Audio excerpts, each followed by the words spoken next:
नमस्कार दोस्तों, स्वागत है आप सभी का एक बार फिर से हमारे चैनल में। नवरात्रि व्रत में व्रत पूजा की तरह ही भोग का भी विशेष महत्व होता है। माँ के 9 रूपों को कौन कौन से भोग लगाने चाहिए, आइए जानते हैं।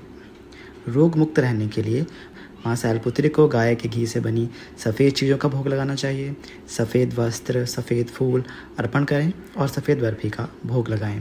लंबी उम्र के लिए माँ ब्रह्मचारिणी को मिश्री, चीनी और पंचामृत का भोग लगाएं।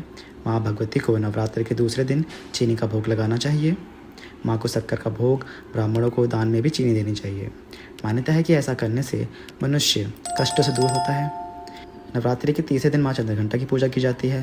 माँ चंद्रघंटा को मखाने की खीर का भोग लगाकर बनाया जाता है। मान्यता है कि ऐसा करने से माता खुश होती हैं और सभी दुखों का नाश कर देती हैं।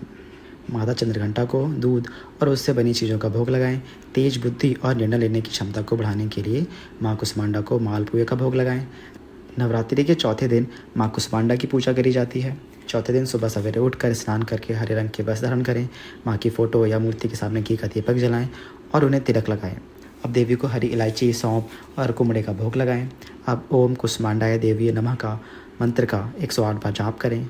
नवरात्रि के 5वें दिन माँ स्कंद माता की पूजा करी जाती है। स्वस्थ शरीर के लिए माँ स्कंद माता को केले का भोग लगाएं। नवरात्रि के 5वें दिन देवी को केले का भोग लगाएं या इनके प्रसाद रूप में दान करें। स्कंद माता की पूजा में पीले फूल अर्पित करें तथा पीली चीज़ों का भोग लगाएं। नवरात्रि के 6ठे दिन माँ कात्यायनी की पूजा करी जाती है।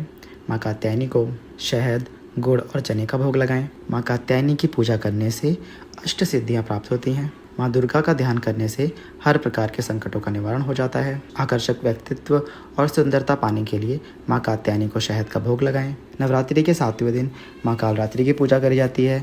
माता कालरात्रि को गुड़ बहुत पसंद है, इसलिए महासप्तमी के दिन इन्हें गुड़ का भोग अवश्य लगाएं। मान्यता है कि माँ को गुड़ का भोग चढ़ाने से और ब्राह्मणों को दान करने से माता प्रसन्न होती हैं और सभी दुखों का नाश करती हैं। माँ कालरात्रि को लाल रंग प्रिय है। शोक व संकटों से बचने के लिए माँ कालरात्रि की पूजा में गुड़ का प्रसाद अवश्य चढ़ाएं। अष्टमी के दिन माँ दुर्गा के 8वें स्वरूप महागौरी की पूजा करी जाती है। उनकी वंदना करी जाती है। इस दिन देवी को नारियल का भोग लगाया जाता है। महागौरी की पूजा करने के वक्त पूरी, हलवा और काला चना एक साथ 9 कन्याओं को खिलाया जाता है। इसे कन्या पूजन कहते हैं। संतान संबंधी समस्या से छुटकारा पाने के लिए माँ महागौरी को नारियल का भोग लगाएं। नवरात्रि के 9वें दिन माता सिद्धिदात्री की पूजा करी जाती है। माँ सिद्धिदात्री को रंगों में लाल रंग और पीला रंग बेहद पसंद है और माता को भोग लगाने के लिए माता का मनपसंद नारियल, खीर और पंचामृत का भोग लगाएं। सुख समृद्धि के लिए माँ सिद्धिदात्री को हलवा, चना, पूरी, खीर आदि का भोग लगाएं। तो दोस्तों, यह थी नवरात्रि के 9 दिनों में माता को कौन कौन से भोग आप लगा सकते हैं।